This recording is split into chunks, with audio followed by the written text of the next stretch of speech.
Rob Venn here, and today we're going to do a semiotic analysis of the Kiss of the Vampire poster.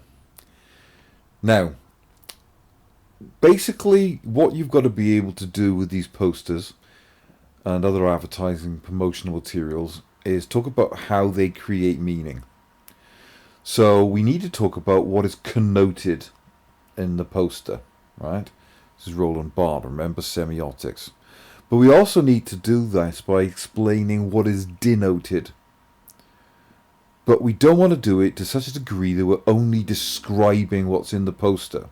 So we have to use what is denoted in terms of micro features of semiotic language and talk about how those have created the semiotics. And there's lots of theory we can be using to describe that.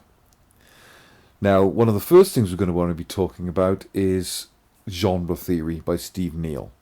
So we want to be talking about how this poster will use generic conventions or tropes to sell the movie to the audience.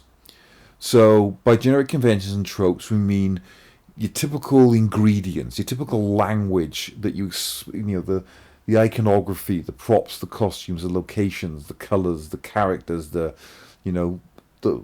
anything that we associate with a particular genre. Now, first of all, there's the horror genres. We want to talk about what are typically horror genre tropes, but this is more than just a horror film. Specifically, it's the subgenre of the vampire movie. So we want to talk about what are the iconography of the vampire movie that's present in this poster. We also need to be using key media terminology. As I said, shot types, camera angles, editing, sound, mise en scène, whatever it is we're analysing, right? Obviously, there won't be any sound or editing, really, in a poster like this, right? So, we also need to be talking about the conventions of poster design. So, obviously, we've got the title, and we've got the credit block, and we've got the art. Those are the three that are particularly significant here. Right, okay. Later on, we'll go on and we'll talk about who and what is being represented and how they're being represented. But let's start with Steve Neill and the generic conventions of the horror movie. Alright? And specifically the vampire film. First of all, we've got our title here. It says Kiss of the Vampire. Now, let's look at the form of this text, right? It's a serif font. These are serifs. It's a display font, which means it's big and it's thick and it stands out and it's easy to read. It's at an angle. This angle connotes excitement. It connotes things being off balance, off kilter, just like a Dutch angle does. And that suggests horror and excitement. This design here, and the fact that everything looks a little like rough around the edges, makes it look organic. Now, you could say that makes it look like wood, or it makes it look like bone, both of which could be associated with horror movies.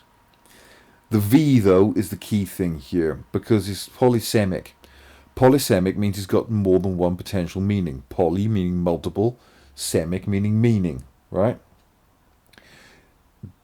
The way this goes out at the edge there makes this bit look like a stake that would be used to drive through a vampire's heart. The V makes it look like a canine tooth or a fang that vampires have. So it's got polysemic meaning, right?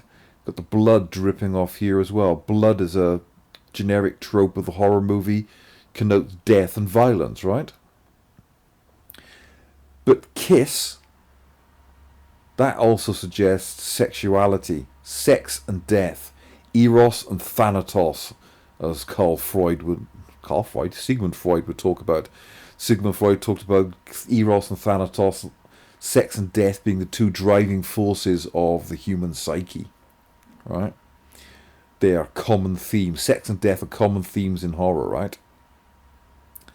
We've got the weather here, a dark and stormy night, something we definitely associate specifically with this subgenre, which isn't just a vampire movie, it's the gothic horror, right? Vampire movies and stories are a spin-off of gothic horror, right? So, the pathetic fallacy, theory by John Ruskin, of the weather connoting meaning. Horror movies rarely take place in the sun and daylight. Films like Midsummer notwithstanding, right? We've got the location, the brooding castle on the hill, somewhere foreign, right? Transylvania, traditionally in the vampire movie, because that's where Dracula came from. The vampire legends and mythos that we know today principally come from Bram Stoker's Dracula, right? And Bram Stoker's Dracula came from Transylvania. This connotes the fear of the foreign, the fear of the Orient, the fear of that which is not European, the fear of the foreign immigrant, because that's what Dracula does. Remember, Dracula comes from Transylvania into England, right? The fear of the immigrant, okay? So this ties in with theories like Paul Gilroy, post-colonialism.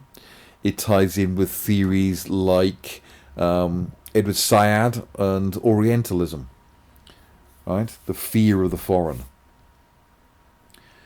Bats, right?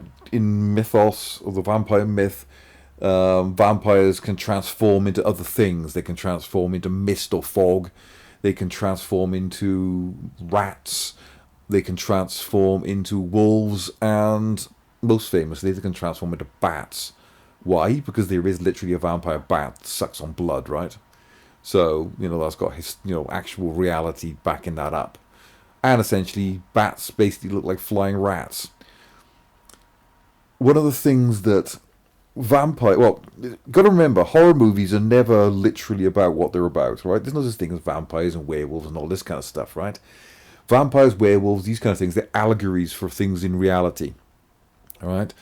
The vampire has always been an allegory for disease. Most typically, sexually transmitted disease. The vampire bites his victim and it transmits the disease. You can become a vampire by being bitten. So it's like a sexually transmitted disease. The vampire's teeth are penetrative. They penetrate the flesh. That makes them phallic symbols, right? So Dracula, for example, was read at the time as a metaphor or allegory for syphilis. When Nosferatu came out, that was an allegory for the Spanish flu pandemic of 1918. Nowadays vampire films are often seen as allegories for diseases like AIDS, for example, right? Or for drug addiction in a film like Abel Ferreira's film The Addiction. Okay, so sex and death, the two things go together in horror, right? Let's face it, childbirth has killed more women than pretty much anything else, let's face it, right? We've also got the costumes, all right? The traditional vampire is based on the image of Bela Lugosi in Dracula. Bela Lugosi starred as Dracula in the stage play before he became the star of the Universal horror film that came out in the 30s. And the costume he wore in the stage play, the evening dress, the frock coat, the long cape with the huge collar on the back of it, the slick back hair and the widow's peak, the fact that he's glamorous and sexy. People at the time thought Bela Lugosi was a massive sex symbol. People find that hard to believe now, but he was at the time, right? These things come from Dracula, right? And of course, Hammer was famous because it had made originally Dracula movies. That's what they first started making Frankenstein and Dracula movies, right? Based on the classic Gothic horror novels. So this is the generic trope of the recognizable vampire stereotype, right? Again, vampires are meant to be sexy, right? Even today, look at something like Twilight, right? They're meant to be sexy. That wasn't true historically. Historically, vampires are really more like what we associate with zombies nowadays. And zombies, let's face it, aren't really zombies, they're ghouls. And that's what vampires were. The idea of the stake was it was something you nailed them into the coffin with so they couldn't get out. Didn't kill them, it just kept them in their place. But there are other stories that don't translate nowadays, like the fact that, vampires were obsessed with counting. Hence the count in Sesame Street. So one way to escape a vampire was to throw rice at it, because it would have to stop and count all the rice. Or, the entire thing about garlic and silver and sunlight. The fact they kill from sunlight actually comes from the movie Nosferatu and not from anything before then. Right? The idea of the fear of the crucifix and this kind of stuff. So, we've got the pathetic fallacy, we've got the bats. Why the vampires are being attacked by the bats, I don't know. That doesn't make a lick of sense, but whatever. Why is the bat so big? But institutional context, I'll come back to the rest of it later. As I said, Universal was a company that was distributing the film, and they themselves were famous for their horror movies. Like I said, they pioneered the Hollywood horror movie back in the 1930s with Dracula, with Bela Lugosi in it, with Frankenstein, with The Wolfman and the Mummy, and that's like a seal of quality. That's harking back to the earlier years of horror. Hammer had become the latest word in horror. Okay, what they did differently to other movies before is they put colour in their movies. So the fact that it's in Eastman colour is a major selling point. Okay, Eastman is the name of the company that produced the colour film, right? There was different kinds of colour film in those days, like Technicolor and Eastman colour. They were the two big ones, and each one had a slightly different aesthetic. But that's a major selling point, right? Hammer also brought sex into the vampire movie, okay?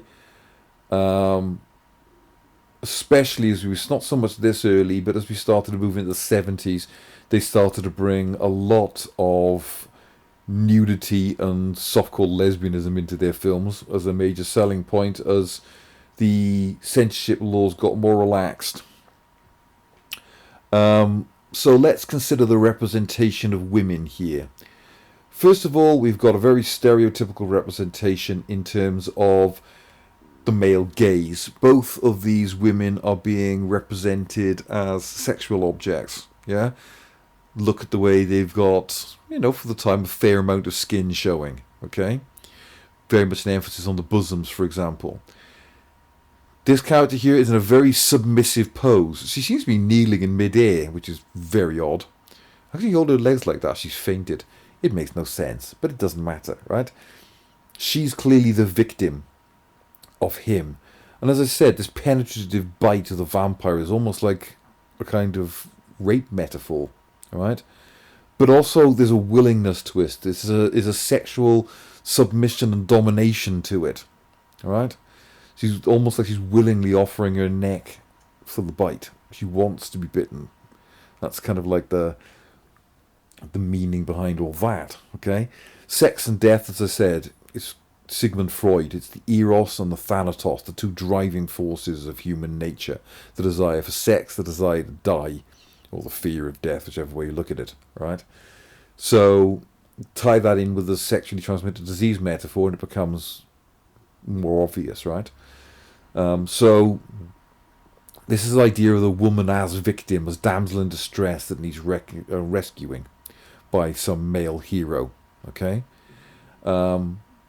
Later on in horror movies, we get the idea of the final girl, for example. We get that from the slasher movie, that, a woman can only survive a horror movie if she's innocent and pure. So the virgin always survives. It's that's that dichotomy, the binary opposite of the, Claude Levi-Strauss, of the virgin and the whore. The idea that, women who have sex must be punished and must be killed, right? Although, to be sure, in slasher movies, the same with men as well, right? But binary opposites again, sex and death, right? East and west, male and female. But here what we've got, interestingly, is a representation of a female vampire.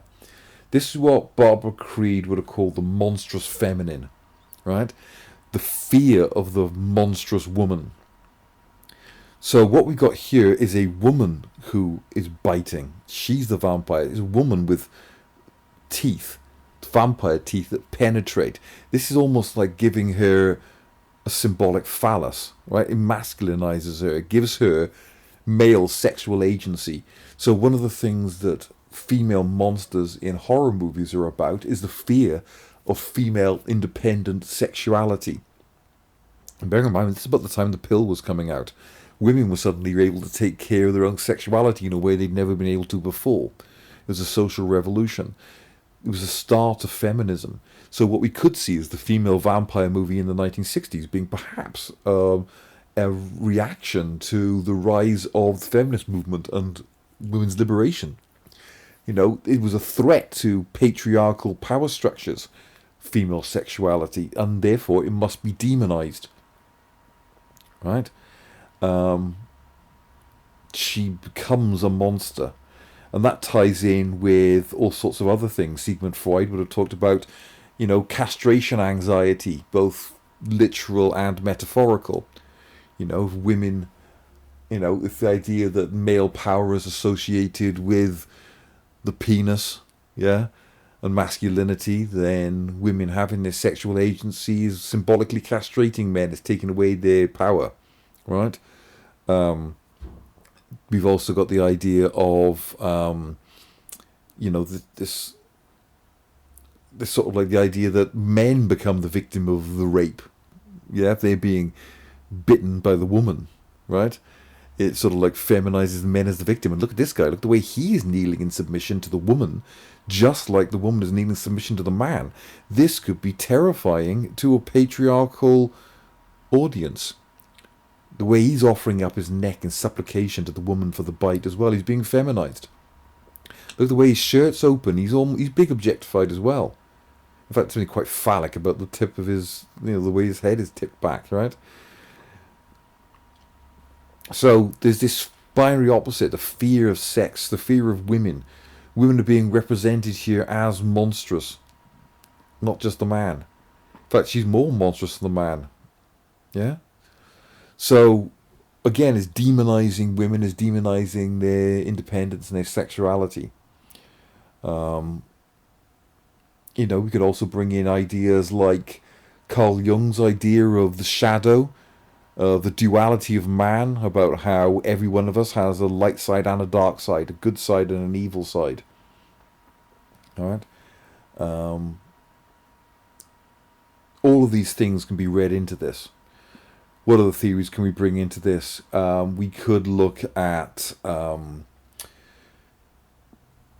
preferred negotiated oppositional readings. As I said, horror movies are always allegories about what's going on in the world at the time. But people will have, you know, those might be preferred meanings that are encoded into this film. But there will be oppositional readings. There's the idea of what Stanley Cohen talked about with the moral panic and the folk devil. The idea that people are opposed to horror films. Now, why might people be opposed to horror films? Well, people will say if they are quite conservative, right-wing, maybe quite religious, they might call these movies blasphemous, and that might upset them. They might call these movies, or blame these movies for desensitizing audiences to violence, and therefore contributing to or even causing violence in society, just like people are having moral panics about violence in video games, right? We can call about, you know, this idea that people might be offended by the sex in these movies, right?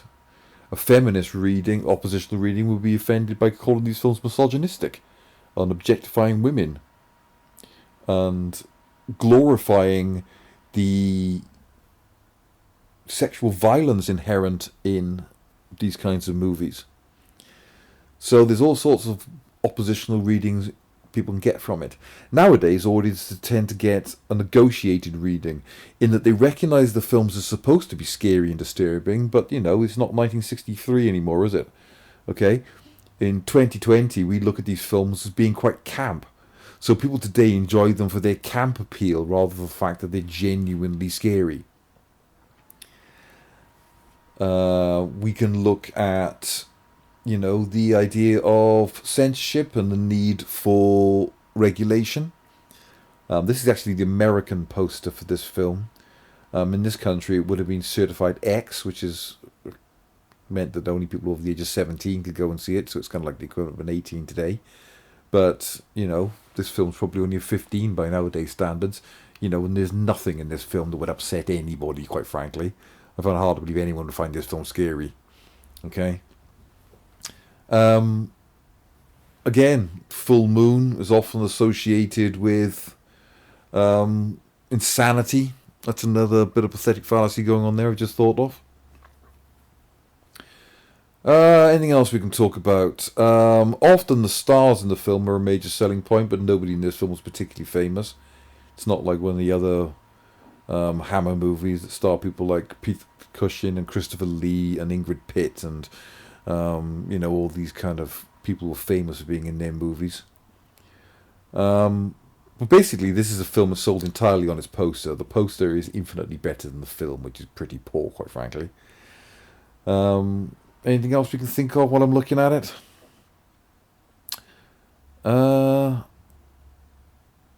Male gaze, Laura Mulvey is obviously a theory we're going to be putting into this one. We could also mention Lisbeth Van Zunen talked about the way in which the display of women's bodies differs markedly from that of the display of men's bodies, but it's interesting in that the way he is posed is similar to the way that she is posed, because he is being feminized, and that's part of the horror. Right? We've mentioned most of the feminine theory I can think of. You could possibly mention gender performativity and Judith Butler in the performance of gender through costume and things like that. Lighting, low key, almost not quite chiaroscuro, but certainly low key. We can talk about the fact that it's a painting, not a photograph. Nearly all posters nowadays are photographs, but in those days they were nearly all paintings. What else can we talk about?